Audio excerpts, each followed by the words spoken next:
Mark Zuckerberg. The name itself evokes a myriad of emotions. To some, he is a visionary, a pioneer who connected billions through the power of social media. To others, he is a ruthless businessman, prioritizing profit over the well-being of his users. Zuckerberg's journey from Harvard dorm room to tech titan has been paved with both innovation and controversy. His creation, Meta, formerly Facebook, has become an indispensable part of modern life, a digital town square where information flows freely. Yet this very platform has become a breeding ground for misinformation, hate speech, and privacy violations. This essay delves into the controversies and criticisms that have come to define Zuckerberg's legacy. Zuckerberg's story is a parable of our times. It reflects the immense power and the potential pitfalls of the digital age.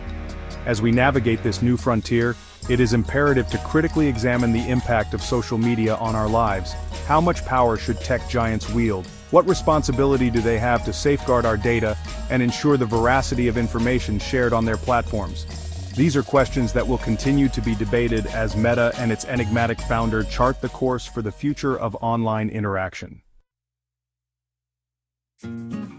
One of the most contentious aspects of Zuckerberg's reign has been content moderation. The sheer volume of content generated on Meta's platforms makes it a Herculean task to monitor and regulate. The company has been criticized both for censorship and for not doing enough to curb harmful content. The line between free speech and harmful rhetoric is often blurry, and Meta has struggled to find the right balance.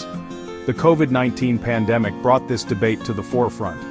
Facebook, now Meta, faced pressure from governments worldwide to censor content deemed as misinformation about the virus.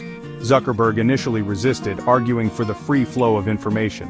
However, as the pandemic raged on, the company implemented stricter policies, removing content that contradicted official health guidelines. This sparked accusations of censorship, with critics arguing that Meta was stifling legitimate debate and silencing dissenting voices. In 2020, Mark Zuckerberg and his wife, Priscilla Chan, donated $400 million to nonprofit organizations involved in supporting U.S. electoral infrastructure. While positioned as a philanthropic act to ensure a smooth and secure election during the COVID-19 pandemic, the move sparked immediate controversy. Critics, particularly from the Republican Party, argued that the funding disproportionately benefited Democratic-leaning districts.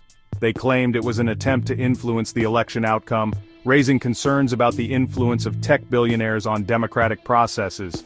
The backlash was swift and fierce, leading to congressional hearings and calls for greater transparency in election funding. Zuckerberg defended the donation, stating it was intended to help ensure a fair and accessible election for all Americans. However, the damage was done.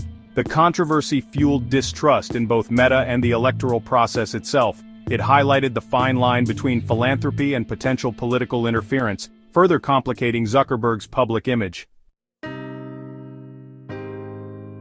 For years, Mark Zuckerberg seemed to be in a perpetual cycle of apology. Data breaches, privacy violations, election interference. The controversies kept coming, and with each one, Zuckerberg offered a mea culpa.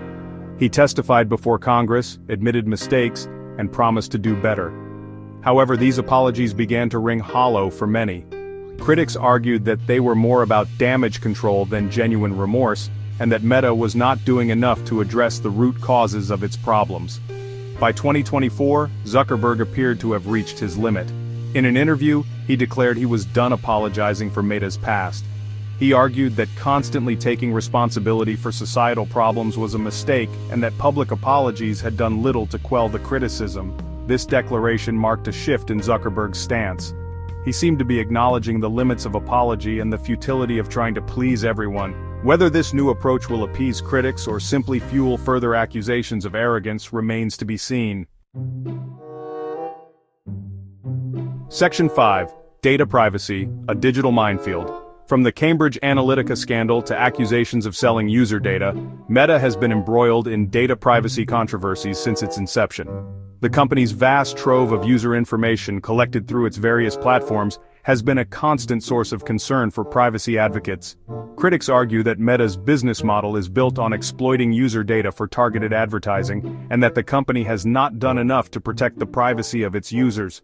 The European Union's General Data Protection Regulation, or GDPR, and the California Consumer Privacy Act, known as CCPA, were landmark legislations aimed at giving users more control over their data. These laws forced Meta to be more transparent about its data collection practices and to provide users with more options for controlling their data. However, concerns remain about how Meta collects, stores, and uses user data, particularly in light of its forays into facial recognition technology and other data-intensive initiatives. Section 6. Battling the beast of harmful content. The proliferation of hate speech, misinformation, and violent content on Meta's platforms has been a persistent problem. The company has been criticized for not doing enough to prevent the spread of harmful content and for its algorithms amplifying divisive and inflammatory material. The 2016 US presidential election and the Brexit referendum highlighted how Meta's platforms could be used to spread misinformation and influence public opinion. Meta has invested heavily in content moderation, hiring thousands of human reviewers, and developing AI-powered tools to flag and remove harmful content. The company has also partnered with fact-checking organizations and implemented policies to downrank or remove false information. However, the fight against harmful content is an ongoing battle, as bad actors constantly evolve their tactics to evade detection. Section 7. Navigating the labyrinth of legal scrutiny. Meta's dominance in the social media landscape has attracted intense scrutiny from regulators and lawmakers worldwide. The company has faced investigations and lawsuits over its data privacy practices, its handling of harmful content, and its impact on competition. In 2020, the U.S. Federal Trade Commission filed an antitrust lawsuit against Meta, alleging that the company had engaged in anti-competitive practices to maintain its monopoly power. This legal pressure is unlikely to abate anytime soon. Lawmakers are increasingly concerned about the power of big tech and its impact on society. Meta's foray into new technologies, such as virtual reality and artificial intelligence, will likely invite further scrutiny. The company will need to navigate a complex web of regulations and legal challenges as it seeks to expand its reach and influence. Section 8. Meta's mea culpa investments and oversight. In response to the mounting criticism, Meta has taken steps to address some of the concerns raised. The company has invested billions of dollars in content moderation, hiring thousands of human reviewers, and developing AI-powered tools to identify and remove harmful content. It has also created an independent oversight board, tasked with reviewing content moderation decisions and making binding rulings on controversial cases. Meta has also implemented policies to combat misinformation, partnering with fact-checking organizations and labeling false or misleading content. The company has pledged to be more transparent about its data collection and usage practices, providing users with more control over their data. While these efforts are a step in the right direction, it remains to be seen whether they will be enough to appease critics and restore trust in the company. Section 9. The Metaverse beckons. A new frontier? Despite the controversies, Mark Zuckerberg remains focused on the future. He has staked Meta's future on the metaverse, a virtual world where people can interact with each other and with digital content in immersive new ways. Zuckerberg believes the metaverse will be the next major computing platform, and he is investing heavily in its development. However, the metaverse is still in its early stages, and it is unclear how it will evolve. Some experts believe it has the potential to revolutionize how we live, work, and interact with each other. Others are more skeptical, arguing that it is overhyped and could exacerbate existing problems like addiction and social isolation. Only time will tell what the future holds for the metaverse and for Meta's role in shaping it.